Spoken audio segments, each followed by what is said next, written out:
мактаби байналмилалии президентӣ дар шаҳри душанбе давоми 7 сол аст ки фаъолият дорад. дар мактаб барои таълиму тадрис тамоми шароит муҳайё аст. мақсад аз таъсиси ин таълимгоҳ пеш аз ҳама идомаи таҳсили хатмкунандагон дар муассисаҳои олӣ бо нуфузи хориҷӣ мебошад. зеро барномаи таълимие ки дар ин ҷо амал мекунад дар заминаи барномаҳои донишгоҳи Кембриҷ ва Оксфорд баъзе фанҳо мувофиқи стандарти пешбининамудаи Вазорати Маориф ва илми Ҷумҳурии Тоҷикистон таҳия ва роҳандозӣ шуданд. Муҳибилло Зувайдуллозода, директори мактаби байналмилалии президентӣ, дар суҳбат гуфт: барои муассисае ки низоми таҳсилоти дохилӣ ва байналмилалиро маърифӣ кардан хоҳад, 6 сол кифоя нест. аммо он мақсадҳое ки дар назди муассиса гузошта шуда буданд, қариб амалӣ шуданд.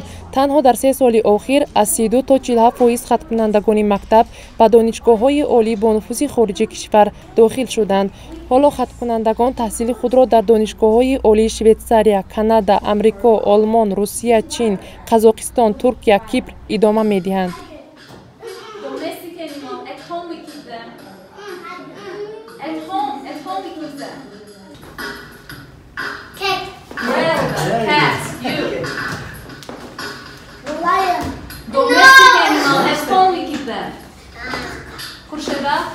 Think about it too much. Domestic animals. Think.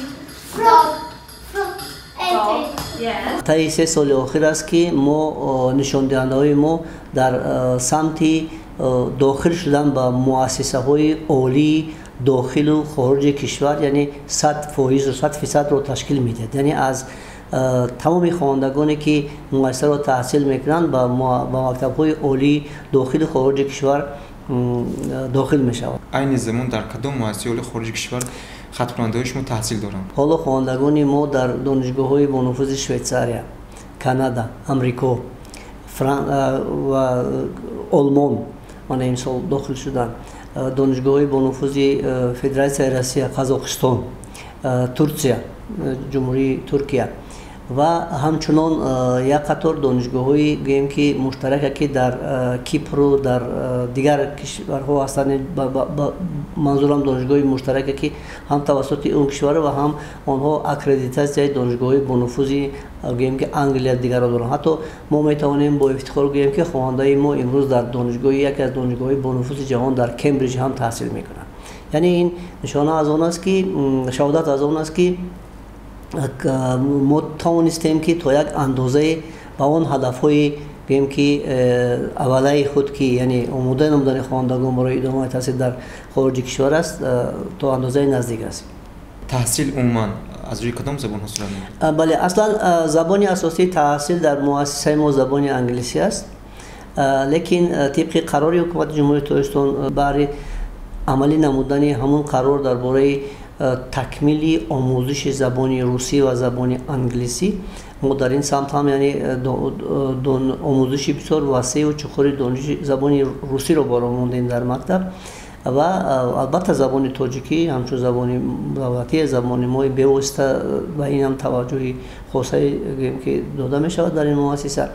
و علاوه بر این چیزی که من قید کردم از شروع از صنف 7 خوانندگان اختیار دارند که با آموزش 2 زبان دیگری خارجی، زبان فرانسوی و زبان چینی مشغول شوند. و امسال نیت داریم با نظر داشته اون که امسال چند نفر خوانندگان ما برای ادامه تحصیل در با جمهوری آلمان نیت داشتند و یک نفر اونها از روی معلومات من علاقه شامل دانشگاه آلمان گشته است و ادامه تحصیل و با نظر داشت همین خواهش ما امسال نیت داریم که آموزش زبان آلمانی رو هم در این مؤسسه همچون زبان علاوگی برای اصلا مؤسسه جمهوری است، جمهوریوی است. یعنی این معنی دارد که تمام شهروندان جمهوری تاجیکستان و از جمله شهروندان خارجی که در گیم که تاجیکستان مقیم تاجیکستان هستند در پدر و مادرشان در سازمان‌های گوناگون بین‌المللی که در حدود تاجیکستان فعالیت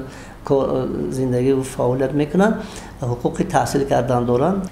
مؤسسه دارای خوابگاه زمانوی است که با تمام شرایط ها با تمام گیم تجهیزات مجهز است و امکان دارد که در یک وقت تا 640 نفر خواننده رو گیم که فرا گیرد. اونهایی که دانش دارند اما چنین مبلغ ندارند برای آنها مثلا مکتب چی امتیازات پیش بینی کنید؟ در آیین‌نامه مؤسسه تعلیمی دولتی در موافقت با وزارت معارف و علم جمهوری تاجیکستان یک قطار تغییرات وارد بودند در سمت هوسمند گرداندن یا که جلب نمودن خوانندگان لیاقتمند. اگر ما گوییم که خواننده با لیاقت میتواند در این مؤسسه کاملا به پول تحصیل کند، خطا نمیکنیم. از کدام نگاه؟ خواننده ای که در مؤسسه ما تحصیل میکرد با بهای خوب و اعلا، برای آنها ما امتیاز مقرر کردگی هستیم. بغیر از این برای اشتراک در هر یک آزمون، حتی در المپیاد ناحیوی و المپیاد شهری و المپیاد جمهوریوی ما تخفیف معین کردگی هستیم. یعنی اگر خواننده لیاقتمند در یک سال اگر تواند که در 2-3 المپیاد یعنی دستاورد خوب رو نویل گردد، پس می تواند که مبلغ تخفیف از اندازه 30 تا اندازه 70% تخفیف شود. یعنی که ببینید که اگر 28500 سومونی ارزشی گیم که سالانه تحصیل در مؤسسه باشد، اگر خواننده 70% یعنی تخفیف گیرد، ببینید که چقدر است، چقدر سبکی است. یعنی